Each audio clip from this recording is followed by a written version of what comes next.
Ima tome možda više od 20 godina kada mi je jedan stari pao rekao da će ubrzo doći vreme da zemlja, hrana i voda budu najskuplje stvari na svetu. A kako stvari stoje, bit će da je bio u pravu.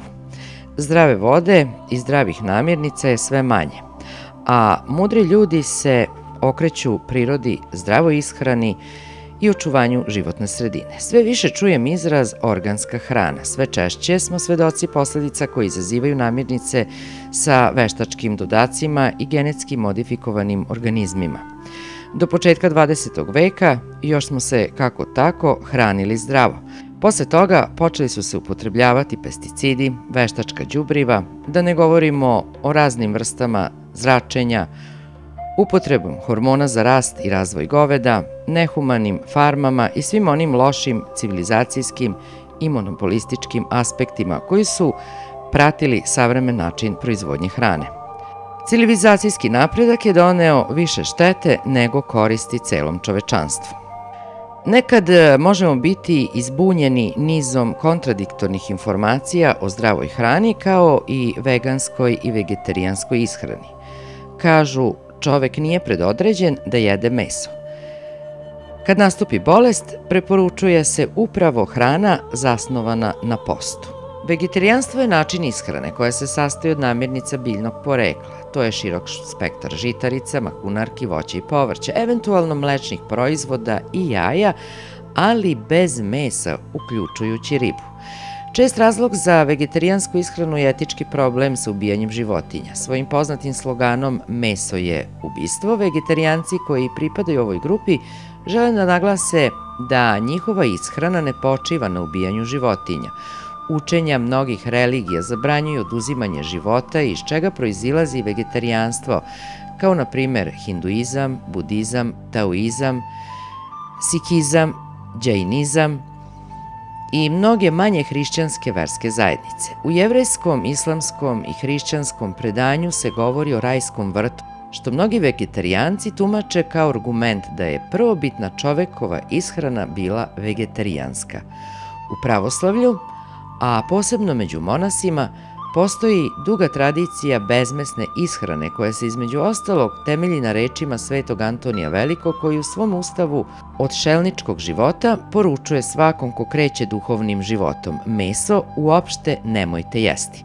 Hrišćanski postovi su primer povremene pesko-vegetarijanske ishrane. Jedan od najpoznatijih novih hrišćanskih vegetarijanaca bio je Lav Nikolajević Tolstoj. Hinduisti smatraju vegetarijanstvo idealom. Oni veruju da hrana ima osobine. Meso predstavlja agresiju i mentalno stanje znano kao rajas, dok biljna ishrana ima kvalitet satva i mentalno stanje mira. Džainisti zahtevaju kako od sveštenika, tako i od laika da budu vegetarijanci. Lav Nikolajević Tolstoj je rekao: kada čovek slobodno i pošteno traži moralni put, prvo čega se mora okrenuti je meso. Vegetarijanstvo je kriterijum po kojem možemo prepoznati da li je čovekovo stremljenje prema moralnoj savršenosti iskreno i ozbiljno. Takođe, u nekim istočnjačkim filozofijama i verovanjima, poput džainizma, smatra se da čovek putem mesa unosi negativnu energiju u svoj organizam. To shvatanje objašnjavaju rečima čovek je ono što jede. Veganska ishrana zasniva se na žitaricama, mahunarkama, voću i povrću, dok su meso, riba, morski plodovi, med, jaja, mleko i mlečni proizvodi potpuno isključeni. Oni takođe ne nose odeću od krzna, vune, kostiju, kože, korala, bisera, niti bilo kojeg drugog materijala. Sirovi vegani jedu samo sirovo povrće i voće, odnosno ono spremano na temperaturi ispod 48 stepeni Celzijusa. Neki od najboljih sportista u Ironman triatlonu su upravo u ovoj kategoriji. Frutarijanci ili fruktarijanci se hrane samo plodovima. Neki od njih ovo povezuju sa ishranom Adama i Eve u raju, dakle imaju i religijsku motivaciju, dok drugi jednostavno konstatuju da ovo zaista jeste bila ishrana prvobitnih ljudi. Oni veruju da je sav živi svet jednak, te da nijedna životinja ni biljka ne želi biti ubijena. U poslednjoj deceniji se pojavio i dokaz u prilog ovoj tezi. Naime, ne samo što je utvrđeno da trava vrišti i plače kada se kosi, nego je zabeleženo i uznemirenje stabala koja su u susredstvu onih koje ljudi povređuju. Zbog toga jedu samo plodove koje biljka sama daje. Radikalni frutarijanci idu još jedan korak dalje. Oni jedu samo plodove koji su sami pali sa drveta. U svim zemljama kuhinje kao i način ishrane su različite, ali generalno meso je svugde zastupljeno, pa čak i u sirovom stanju. A onda sretnete ljude koji su na sasvim slučajan način promenili način života i način ishrane i jednostavno dođete u situaciju da ipak, ne samo zbog pomodarstva, stavite prst na čelo i razmislite da li su možda oni u pravu. To je vegetarijana, proizvodnja veganske hrane, znači hrane biljnog porekla, 100% biljna hrana. Koliko dugo postoji? Vegetarijana postoji još od 2000. godine. Prvo je to bila proizvodnja testenina, sušenog povrća, lekovitog bilja i onda se transformisala makrobiotička kuhinja i onda se polako transformisala u proizvodnju baš alternative za meso, isključivo veganskih proizvoda. Znači kulen od sejtana, kobasice, od heljde, prosa, zatim namazi od suncokreta, sir od suncokreta, vega čvarci, pljeskavice od žitarica, sušenog povrća, orašastih plodova. Kako može, recite vi meni, od heljde da se naprave kobasice? Pa jednostavno, znači od heljde, suncokreta, paprike, sušenog povrća, postoje recepture za to i to je onako jedan proces, nije toliko komplikovano, ali moguće je. Dobro, sad je u modi zdrava hrana.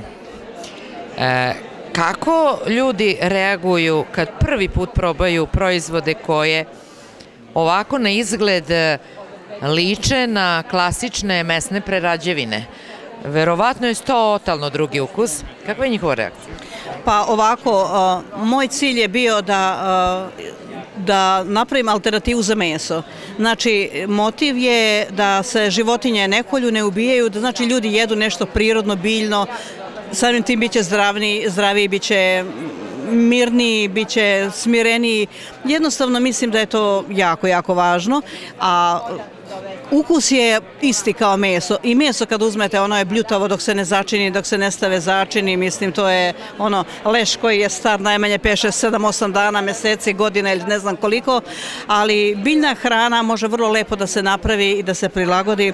Naprimjer, seitan koji se pravi kada se ispere skrob iz pšenice, to su pšenične belančevine koji je jako zdrav. I kad vi tu dodate začine, kad vi to lepo onako napravite, to može da bude jako ukusno. Šta ste vi po struci? Pa ja sam radila u PTT-u 30 godina, moja struka ovo nije, ali ja sam se vremenom onako edukovala, putovala sam i gledala sam kako to drugi rade, bila sam tako. Jel obično ljudi nešto preseku u svom životu, kad im se nešto desi, i onda pokušaju, obično kad je zdravlje ugroženo, pa onda pokušavaju da nađu neke alternativne načine ishrane i onda obično uđu u te vode i proizvodnje hrane.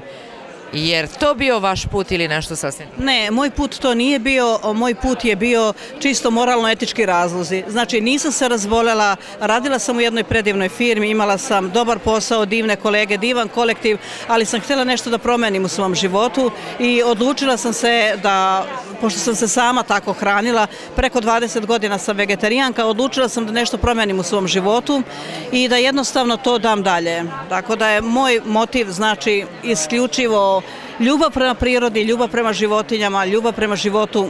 Eto. Vi ste se hranili sami od sebe pre 20 godina. Zašto?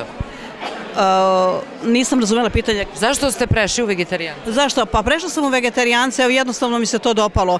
Pre 20 i nešto godina sam upoznala jednu grupu vegetarijanaca, dopali su mi se ljudi. Kako su bili smireni, mirni, tihi, onda su me pozvali kod njih onako na ručak. I ja kad sam probala prvi put tu hranu, to je bilo negde 90. godina, ja sam se oduševila. Ali onda je bilo teško doći, onda nije bilo na svakom ćošku prodavnica zdrave hrane. Kako ste se snalazili? Onda je bilo jako teško i to je bio moj motiv zašto sam ja počela. Prvo sam ja htjela da promenim svoj život, da promenim svoju ishranu i počela sam polako, korak po korak, da pripremam sama sebi jela.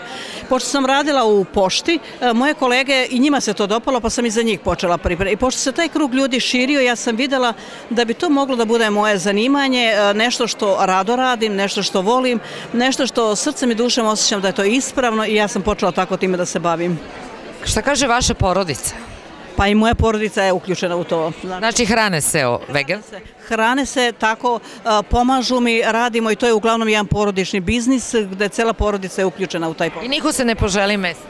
Pa oni kad jedu, kad im se jede meso, oni jedu meso. Zašto da ne, mislim, možda i jedu, ali... Se vi poželite?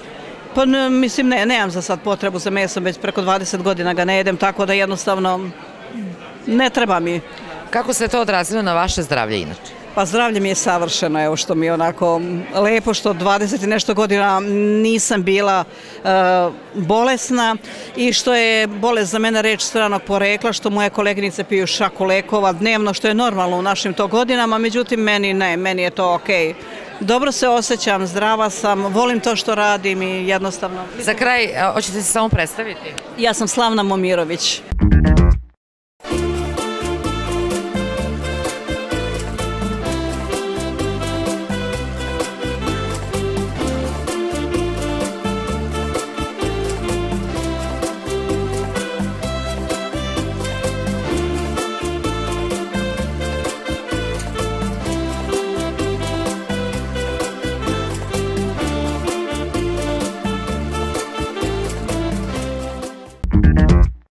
Bilo kako bilo, svako je gospodar svoga tela i najbolje može da proceni šta bi mogao da učini za sebe, a da to bude najbolje i najidealnije bi bilo kada bismo se mogli vratiti nekadašnjem načinu života i da sami proizvodimo hranu, što bi rekli da uzgajam sam, pa barem znam šta jedem. Evo, imali smo priču o zdravoj veganskoj i vegetarijanskoj hrani, a da bi to bilo zaista zdravo, sirovine moraju biti zdrave, ne smeju biti hemijski tretirane, je li tako gospođo Uzelac? Da, upravo tako kao što ste rekli, znači Miroljubiva poljoprivreda je u pitanju, udruženje koje je od pre 2 godine osnovano u Somboru sa ciljem znači da se pomogne životu i životinjama i da doprinesemo malo sredini, zaštiti sredine ne samo u Somboru nego i u Srbiji, jer mi imamo članove udruženja iz cele Srbije. Ovo je interesantno, evo sad sam uzela flajer sa vašeg štanda, Udruženje za razvoj miroljubive poljoprivrede. Znači, proizvoditi hranu bez hemije, bez veštačkog đubriva i materija za prečišćavanje i tako dalje i tako dalje. Šta vi se proizvodite? Pa najviše proizvodimo, mislim, članovi našeg udruženja, znači žitarice, povrće, voće, baš prerađevine iz kojih naša članica Slavna Momirović uzima. To je sad uglavnom, znači mi smo udruženje koje je osnovano tek pre 2 godine i zato se i zovemo U razvoju. Znači sami se također razvijemo, ali to je jedan drugačiji odnos prema prirodi, prema biljkama. Znači mi, naravno da svi kad radimo želimo profit, ali to je korak ispred i organske poljoprivrede, a da ne govorimo o konvencionalnoj poljoprivredi. Znači, nije to lako, svi znamo koliko je zemlja zatrovana, znači nije lako doći ni do toga da imaš zemlju, mi kao udruženje težimo ka tome. Da je zemlja dobra. Da, ali mi težimo da i kao udruženje imamo. Za sada uglavnom mi koji tu jesmo imamo ili svoje parče zemlje, bašte i tako nešto, ili imamo, ali samo udruženje još ne. Koliko imate članova? Pa imamo za sada stali članove jedno 15-ak, ali mi imamo dosta ljudi koji podržavaju ovaj vid, jer mi imamo dosta akcije. Mislim, to je sad začetak, znači mi imamo, na primjer, akciju Zeleni ponedeljak, gde želimo da podstaknemo ljude da razmišljaju da možda, kako je ponedeljak, dan početak nedelje, znači da ne jedu meso, da probaju kako to izgleda, na primjer da samo jedu voće i povrće, da tako krenu, pa ko zna, možda im se dopadne da to budu radili više. A što se tiče ove miroljubive poljoprivrede, nama je jako važno, znači, da poštujemo zemlju, zemljište samo i tlo, i onda mi, na primjer, imamo puno ljudi koji nam prilaze na tim štandovima, radimo radionice. Postavljam da morate raditi edukacije. Da li vama dolaze neki predavači ili vi posećujete neke seminare? Pa mi smo posećivali, bili smo u inostranstvu na nekim seminarima, dosta nam sada ljudi prilazi. Naprimjer, kad pitate, evo sada prošle nedelje smo nekoliko poljoprivrednika, pošto mi imamo gostovanje često na Radio Somboru u jutarnjem programu, i sad bio nam jedan poljoprivrednik koji ima 20 hektara. Njega je to sad nešto uzbudilo, pokrenulo, jer on zaista čovek voli prirodu, a nije razmišljao o tome pošto radi konvencionalno. I sad on je tu i nekoj dilemi da krene možda sa nekim malim parčetom zemlje, ne može sve da se odrekne, i mislim da to jako su lepa iskustva. Dobro, kako mogu biti ozbiljniji prinosi ukoliko ne tretirate, kao što kažete, zemljište hemijom ničim? Znači, pretpostavljam da su to neka prirodna đubriva. Gde nalazite ta prirodna đubriva? Pa evo, možda što nisam rekla što je jako važno, znači u miroljubivoj poljoprivredi to je tropolna poljoprivreda. 2 godine seš, to je kao što su nekada naši stari radili, a 3. godine se tlo odmara. Tu što je bitno, znači ja mogu reći iskustvo, na primjer što sam kukuruz ili što sam imala žito, manji jeste prinos, ali mislim nije ni sam prinos cilj, nego čisto i učiš se i sam, moraš da nađeš dobro seme, mislim, ruku na srce nije ga lako naći, s obzirom da su ta semena sva tretirana. Mi smo, na primjer, za kukuruz našli od nekih ljudi iz Hrvatske koji su izbeglice, pa su imali taj kukuruz tvrdunac, još jedna stara sorta, i to je zaista sasvim drugačije, ali da bi se bavio ovim ti moraš da pratiš. Mislim, na neki način da se vratiš prirodi. Mislim da je ovo naš cilj, da se ljudi vrate prirodi, a ne samo, vi pa kad se konvencionalni, kad vi imate puno hektara zemlje, koliko god da volite ili težite, vi se zatvorite u onaj kamion, stavite slušalice, vi gubite taj kontakt sa prirodom. Ovako vi kad radite, na neki način mi se učimo. Vi ipak... Dobro, to se možda najpre može osetiti u povrtarstvu. Da. Jeste, u povrtarstvu se... Na malim parcelama. Na malim parcelama, na primjer, evo kad ste rekli kako tu zemljište, mi kompostiramo, znači sami pravimo svoj kompost, koristimo zeolit, onda razmenjujemo iskustva sa našim prijateljima iz inostranstva. Sad smo baš nešto kako su oni radili, oni od starog hleba i još neke smese prave. Sad to su sve koraci, znate, morate ipak imati i na neki način i tu svoju mehanizaciju. Što se tiče obrade zemlje, isto se razlikujemo, znači, dobro, sad u početku kad uzmeš... Nadam se da ne treba ručno kopati. Pa mogu vam reći da imam i to iskustvo, to je bio onaj, kako bih rekla, malo i početni fanatizam, a jedna stvarno ljubavi prema prirodi i životinjama. Mogu reći kad smo krenuli sa kukuruzom, i sad mi jesmo i polje odmarali sve, ali znate... Značiš jedno 10 komšija, svakom daš po jedan red i motiku. Ne, ali znate šta, raste kukuruz, ali raste i trava. I sad mi nismo želili hemiju i sad imali smo ljude, mi nismo imali sve svoje kojim smo platili za to uslužno i oni su se smejali, jao kaže vi to ili poprskajte, ništa od toga neće biti. Međutim mi smo bili uporni pa dok je bio manji kukuruz špartali smo, a posle smo okopavali. Ja nisam znala, ali sam naučila, ali to ste upravo što ste rekli. Jako je bilo interesantno. Ti sada više ne možeš baš naći ljude i da platiš. Ko bi da kopa? A recite mi, što ste vi po struci? Ja sam po struci logoped i radim to, a ovo me je privuklo zato što volim životinje. Ali ne možeš samo voliti, moraš nešto i da uradiš. Tako da smo sad privukli, imamo neke prijatelje iz Čačka i to jako su interesantna druženja, to je drugo podneblje, druge biljke i dopunjujemo se kad imamo neke veće akcije, oni dođu da nas podrže, mi smo imali, ne znam, vege gulaš i tako. Gospođo, a recite vi meni, možda sada posle ovog razgovora će neko da se zainteresuje i da se ohrabri, ima možda parče zemlje kući, baštu, pa će poželeti da sam sebi proizvede nešto za što će biti siguran da je dobro. Gde su vaše prostorije? Kako mogu ljudi da vas kontaktiraju? Da se pridruže možda u udruženju ili da čuju neki dobar savjet? Pa možda za početak sada mi imamo to svoje prostorije koje smo imali, ali nemamo onoliko, da bih rekla iskreno, nismo uspeli još za sada da imamo ono otvorenog tipa toliko. Znači mogu da nas pozovu putem mobilnog telefona, mi imamo na Facebooku Miroljubiva poljoprivreda, tu mogu više. Jer mi želimo, mi nismo nešto prepametni, znate, ali želimo da stičemo iskustva i ono što smo naučili rado dajemo dalje. Naši cilji sada su usmeravamo i mladi. Znači, ne znam, vi kao novinar različitim temama se bavite, informisani ste sigurno nekim stvarima daleko više nego ja. Kad je nešto u začetku moraš malo biti uporan i tako.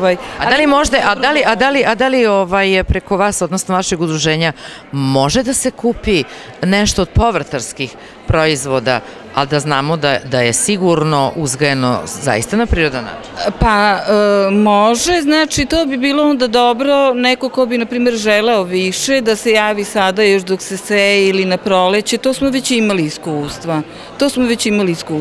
Ali mi dosta idemo i u prirodu, znate, i u prirodi ima puno toga besplatnog, na primjer brali smo semuš i nešto što je aktuelno i tako. I mislim na internetu ima i ovo i ono, ali ipak ono kad vi sami nešto doživite, onda stičete svoje iskustvo šta je moglo bolje i tako se napreduje.